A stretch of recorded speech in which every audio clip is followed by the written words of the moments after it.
suis salarié agricole sur une unité de méthanisation en Haute-Saône. Ce qui est le plus important pour moi, c'est de réussir à vivre de mon métier et c'est déjà ce que je pensais il y a 7 ans. Bastien Blanc travaille à 2 pas de la ferme familiale. Depuis août 2020, il est salarié pour une unité de méthanisation collective. Ici, les fumiers et les déchets des cultures de plusieurs fermes sont transformés en gaz pour les habitants des environs. Ce jour-là, Bastien épand les effluents d'élevage devenus engrais sur les champs des agriculteurs sociétaires. C'est aussi un travail technique et cela lui plaît, même s'il sait qu'un jour, il deviendra agriculteur à part entière. Un objectif qu'il prépare depuis le lycée. «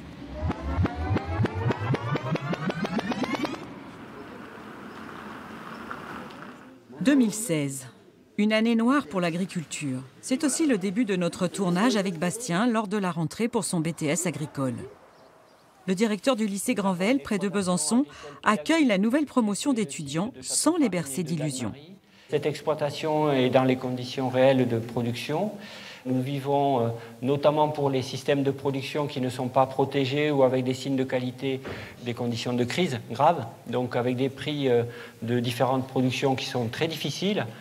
Pour ce qui nous concerne, nous sommes à 290 € la tonne de lait, avec des prix au niveau du cochon, du porc qui sont... Je m'appelle Bastien et mes parents sont agriculteurs en Haute-Saône. Est-ce que je vais finir vraiment agriculteur? Est-ce que je pourrais m'installer? Donc on espère, on croise les doigts en espérant que ça aille mieux dans l'avenir, que les marchés vont remonter. Après, c'est vrai que je me pose encore des questions. C'est pour ça que les études, ça permet aussi de dégager un peu de temps. Ouais, très bien. Ouais, super.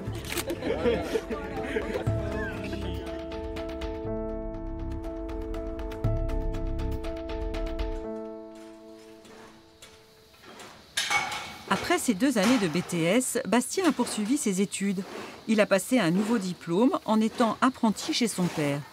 Aujourd'hui, en plus de son job à la méthanisation, Bastien donne un coup de main sur l'exploitation familiale, mais sans vouloir le statut d'associé. Moi, dans l'esprit, aujourd'hui, je ne sais toujours pas si je vais m'installer ni quand. Donc, je suis toujours paumé pour le coup. Je suis content d'avoir fait des études, je suis content d'être allé travailler à l'extérieur de la ferme, d'avoir fait quand même un peu d'apprentissage sur la ferme pour me conforter un peu dans mon idée. Mais c'est vrai qu'aujourd'hui, les années elles sont passées, mais je suis toujours incertain sur mes choix futurs. Je ne sais pas si ça vient de mon tempérament que je suis un peu incertain pour le fait que j'ai du mal à me projeter dans le futur long terme. Mais aujourd'hui, j'ai pas de concret qui m'affirme sur comment ça va se passer sur le long terme. Et puis bon, s'installer, c'est quand même c'est pire qu'un mariage, c'est pour une vie. C'est difficile de le faire marche arrière, même si c'est une entreprise, on peut revendre si ça ne va pas.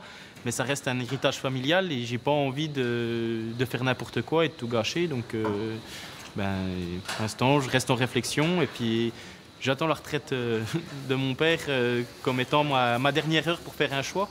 Sur les deux là, c'est sûr qu'elles font les deux la semaine prochaine. Le père fait tout pour bien préparer cette transmission. Nicolas Blanc gère son exploitation en regardant l'avenir. C'est un héritage précieux que son fils ne veut surtout pas dilapider. Non, mais après on ne peut pas trop voir avec l'œdème. Oui, non, mais après tu vois les attaches de cuir quand même. En septembre 2020, nous les avions retrouvés dans les allées du salon Tech & Bio, le rendez-vous de l'agriculture biologique en France, qui avait lieu cette fois-ci en Haute-Saône. Là, ça va faire une parcelle qu'on aura fait un rendement exceptionnel. Pour une année en conversion, c'est plutôt exceptionnel. Nicolas Blanc avait choisi de passer sa ferme en bio depuis 1 an. Vous avez assez de fourrage pour l'année, pour l'hiver? Oui, ouais. Ça devrait sans problème. J'avais déjà fait beaucoup de formations en homéopathie, phytothérapie. Et en fait, Bastien travaillait sur l'exploitation. On était en train de réfléchir, voir si il allait s'installer. On voulait créer de la valeur ajoutée. Donc le bio semblait une bonne opportunité pour ça. Et ça découlait de source. Et le fait qu'il soit passé en bio, tout au début, j'étais pas plus dans l'idée du bio. Et puis c'est vrai que plus on y a réfléchi, plus l'idée du bio en fait elle est passée presque logique. Et puis au final c'est un système que j'apprends à connaître et que je trouve plutôt pas mal.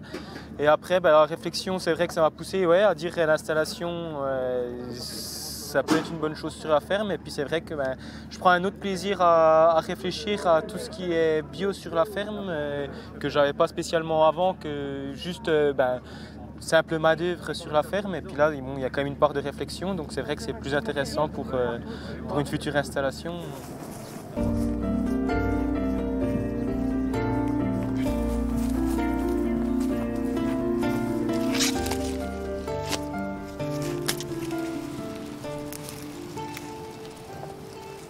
Ils sont encore laiteux. Oui, il y a encore du lait. Il faut encore attendre au moins jusqu'à début octobre. Après, ça va dépendre de la météo, mais là, oui, au moins 15 jours, le temps qui est... Vu la météo qu'ils annoncent. Ah oui, il y a du lait. Extérieurement, ils sont encore ouais, quoique si, ça coule. Mais je suis surpris, je pensais qu'ils étaient plus en retard que ça. Bien choisir le jour d'une récolte, cela a un impact direct sur les revenus. Bastien le sait, pour vivre de son métier, il faut éviter de se tromper. Oh, t'as vu, il y a les sangliers qui sont venus. Aujourd'hui, je produis du maïs, c'est pour que mes vaches le mangent, elles le valorisent en litres de lait. Et s'il n'y a pas assez d'amidon, on peut perdre 1 à 2 litres de lait par vache. Sur 50 vaches, ça fait 100 litres par jour. 100 litres par jour, c'est vite... voilà, c'est de l'argent qui est perdu, quoi. Donc le stade de récolte est ultra important par rapport à ça.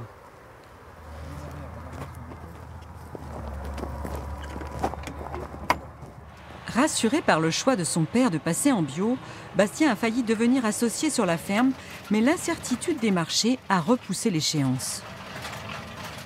Les prix des marchés, ils fluctuent quand même vachement. C'est vrai qu'il y a 2 ans, j'aurais pu dire, bon ça y est, la ferme, ça fait du revenu pour 2 largement, je reviens tout de suite. Aujourd'hui, le bio, c'est plus aussi beau que ça a été au début.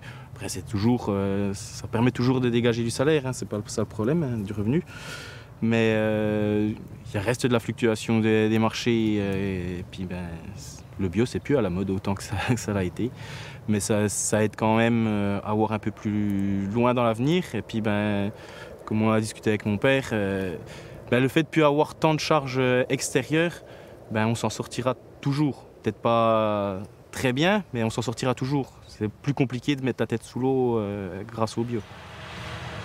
On l'a compris, Bastien est préoccupé par le salaire qu'il pourrait se verser. Il est aussi président des jeunes agriculteurs pour son canton. Raz est un village tout près de chez lui. C'est son syndicat qui a retourné les panneaux à la fin de l'année 2023.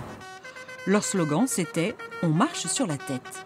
Quelques semaines plus tard, Bastien accompagnait des agriculteurs de Haute-Saône qui roulaient en tracteur vers Paris. Pour lui, c'était aussi une façon de dire qu'il voulait vivre de son métier.